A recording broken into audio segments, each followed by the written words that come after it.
My name is Egness Magaya. I'm from Zimbabwe. I'm an art teacher. I've been teaching art for the past 27 years. And in the past 27 years, I've gone through government schools where I've taught at high school, government schools. I've also taught at private schools. At the moment, I'm in a private school. And that has helped a lot because there are so many differences between private schools and government schools. I've also taught for about 3 years. I was a lecturer at a teacher training college where I was teaching teachers to be art, all aspects of art. And yes, that's in a nutshell, that's me. And I've just completed a master's in technology, in art education, technology, where we did more of design work, where we did research on art and technology, new media and technology. And yeah, I learned quite a lot. And at the moment, I would love to continue with my studies and work on how we can integrate the idea of environmental issues with art and recycling, because I've just finished a project on recycling where I was looking at how we can recycle plastic bottles, one-use bottles into functional objects. That was my last project, and I thoroughly enjoyed it, and it opened my eyes to quite a lot that I feel should be added into the art curriculum so that at least our students have appreciation of how they can also save the world, because our world really does need saving from waste material, from plastic and so on. And I think we as artists have the greatest honor or duty to help the students to understand that we can actually clean up the world, and in the process, make the world understand that art is very important, because that's where the designers are coming from. And that's where most functional objects are coming from. So yeah, that's me now. So that's the direction that I'm hoping I'll be able to go in the future.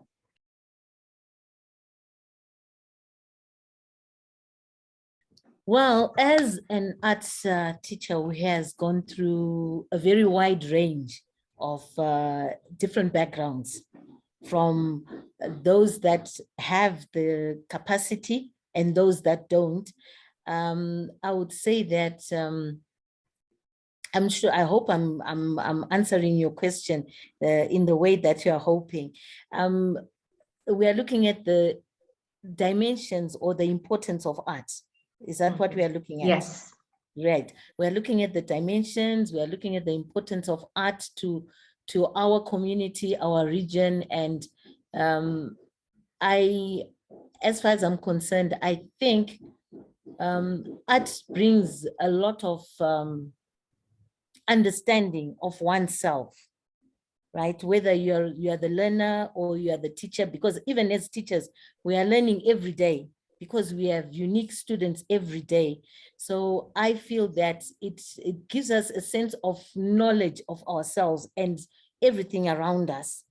And as we are exposing our students to, or the learner, to the many art experiences that are open to them, they are getting to understand themselves as well, their capabilities, getting to understand their culture, their heritage, and also getting to understand even the political issues around them, because we are giving them a chance to go out there, carry out research, look at different ways in which to do things, understand what's driving them towards creating whatever it is that they end up creating after we've given them a theme. We are giving them an ability to work independently, and in the process get to understand many more things about themselves, about the world around them, and being aware of how to solve issues which they are presented with. I don't know, Teresa, if I'm answering your question.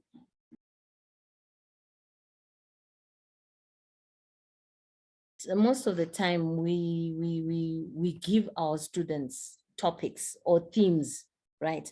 And after we've given them the things, it's very tempting as a teacher to then want to then tell the student what to do or how to do it. And I would think that if we were to come up with a curriculum that makes the child be more independent and makes us more of facilitators.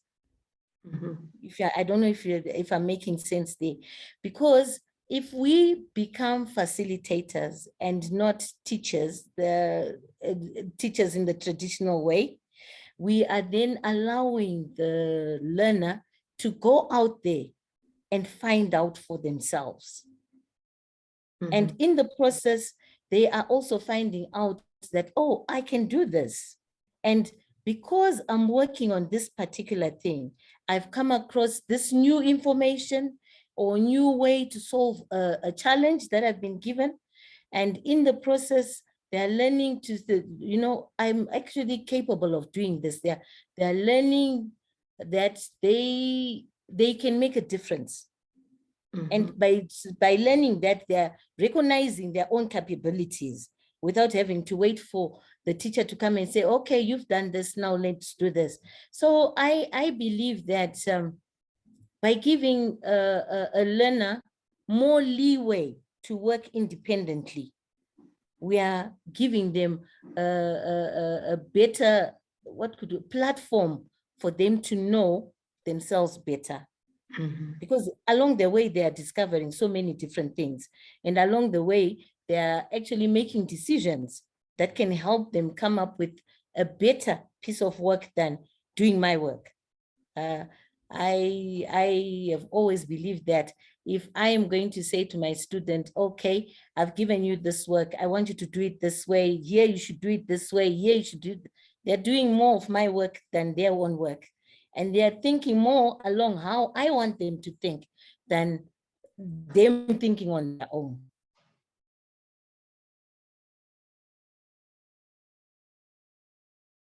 We are in Africa, where we have an abundance of natural tools.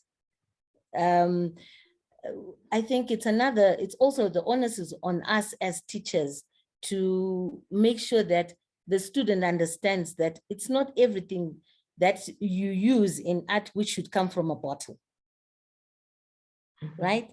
So to make the students aware of the resources around them, natural resources, make their own paint, create their own brushes, create batik using flour and porridge, meal porridge, come up with natural dyes, all that. Those are the tools that we can give them. And then also take into cognizance the evolving world that we live in. We cannot ignore that the world is evolving. So also include technology.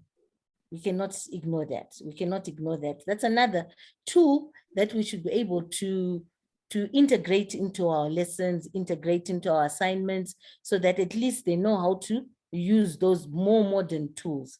So we've got the natural resources, we've got the everyday objects that we have around us, around our environment, which the students can use themselves. And of course, I was going to bring this in later, but I feel that we can bring it now because we are talking about the tools that we can give them. We can bring in the aspect of collaboration. We as artists ourselves cannot really complete some of the assignments that we have. We cannot create some of the designs without having to collaborate with other disciplines.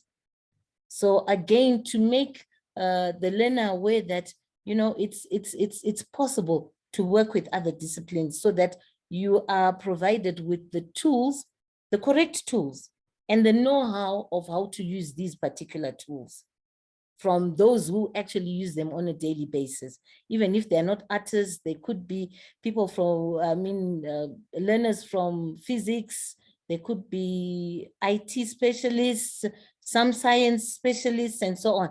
But we need to come together and collaborate and, give assignments that help the students to get all these other tools or get specialization,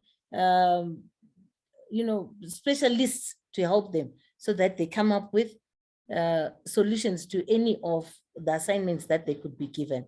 So yes, it is the teacher's duty to look for these tools, to understand them first, to experiment with them, so that when they then pass them on to the students, they do it in such a way that the student is in no question whatsoever about what they're supposed to do with those materials or those tools that we give them.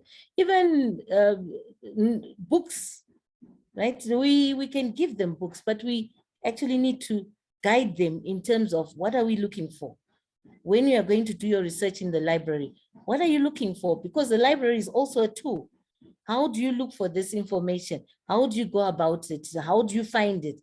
Those are the tools that I feel are important to teach the students about when we give them assignments.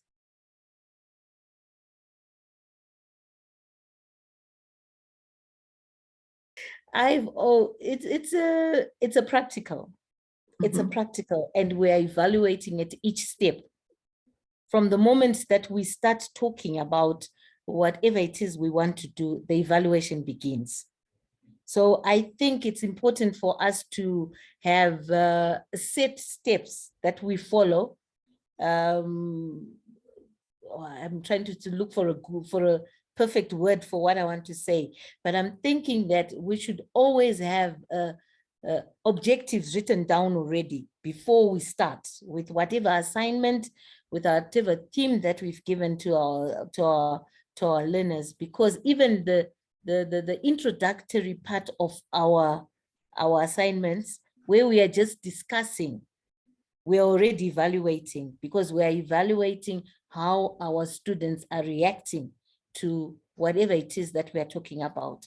So to have your set of questions, to have your rubric in place before we even start the new topic is very important, because from the get-go, we're already evaluating, we're already assessing our learners' reaction. We are assessing our learners' ability. Even from the beginning, do they understand what it is that we are trying to achieve? How do they react to what we are saying? And why are they reacting in such a way? And then after we've done that, I believe that evaluation at that point will help you to reorganize yourself. If you feel that the students have not understood, it also helps you to reorganize even the materials that you're going to use, because then from the very beginning, you have assessed your students, you've understood whether they understand what you're saying, or they can actually come up with surprising answers and give you ideas on how you can improve whatever materials that you want them to use, or improve the assignment itself along the way. So I think we should have formative evaluation. We should have the pre-lesson evaluation. We should take into consideration our assumed knowledge about our learners and what we want to teach them. And then obviously we also have the post-lesson evaluation and the tests that we are going to give them.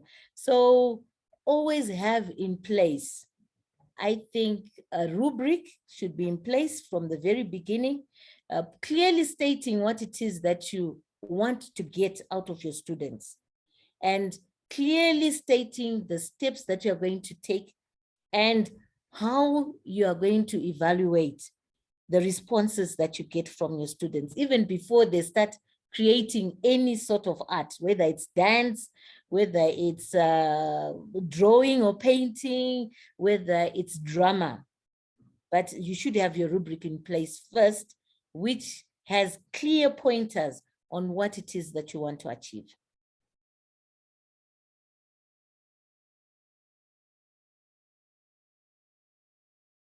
If you don't put such an instrument in place, it means that you might miss out something, an important aspect, which will be, which will be right there.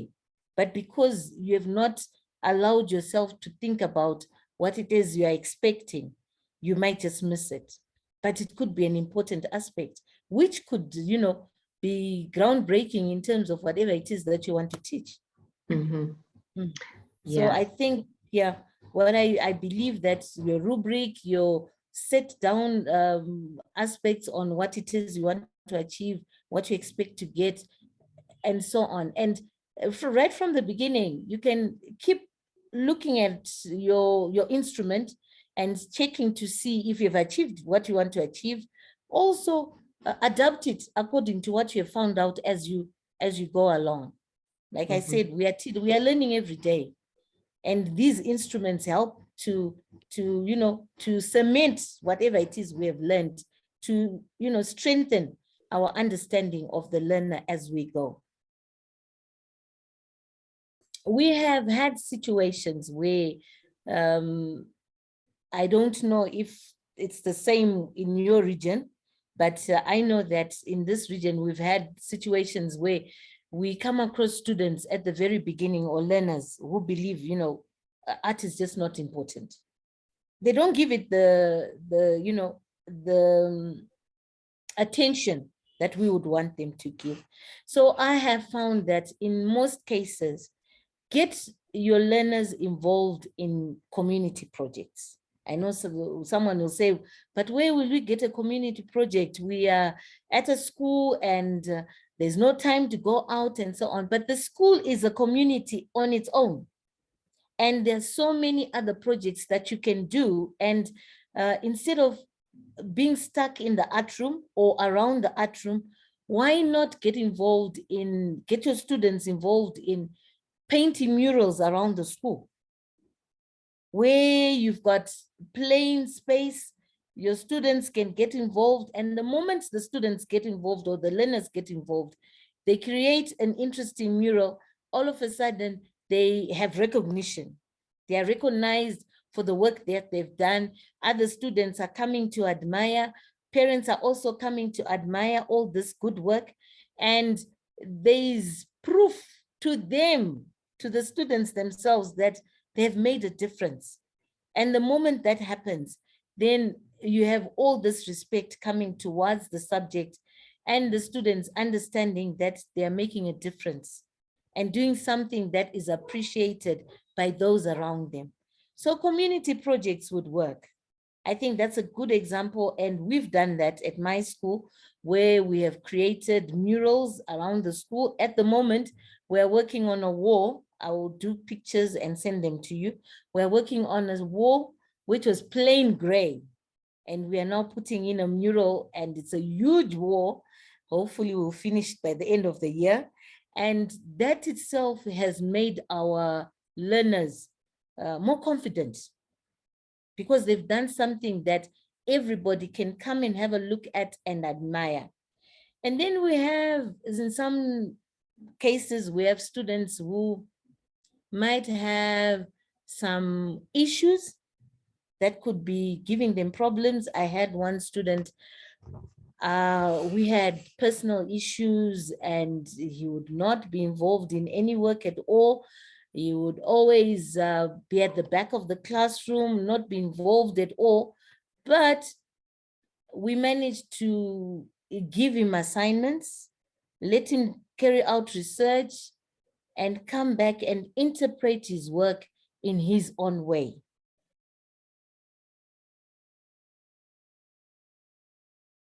And we were surprised at the end of 2 years, when he was then sitting for his examinations. We do Cambridge at the school that I'm at now.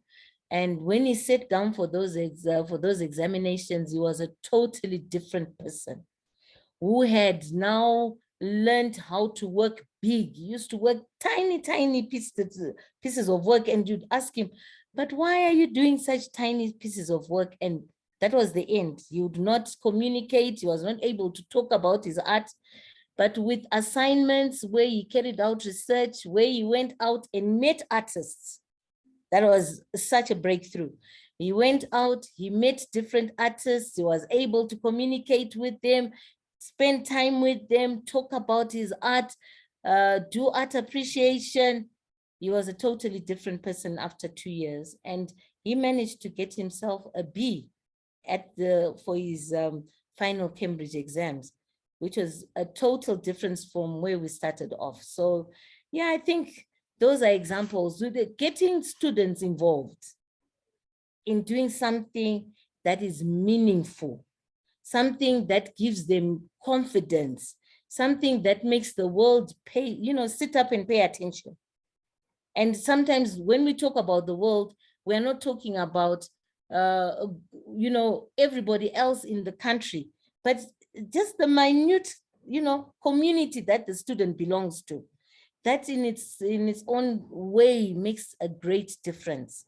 And when you can move that to the community and do, projects like painting bins, for example, with some themes and so on in the streets, that's even better. So I feel that if we are going to work on a curriculum, we should make it, work in such a way that the learner gets to do something that is of importance to his community, even his home. And it doesn't have to be something big. It could be a papier-mâché bowl where his mom is going to put the fruits on the dining room table, and everybody's going to come into the house and, and admire that piece of work. That's a lot. That's a lot, yeah. And it gives a lot of, appreciation from those around us to the subject itself, making it, even more relevant to the world around us.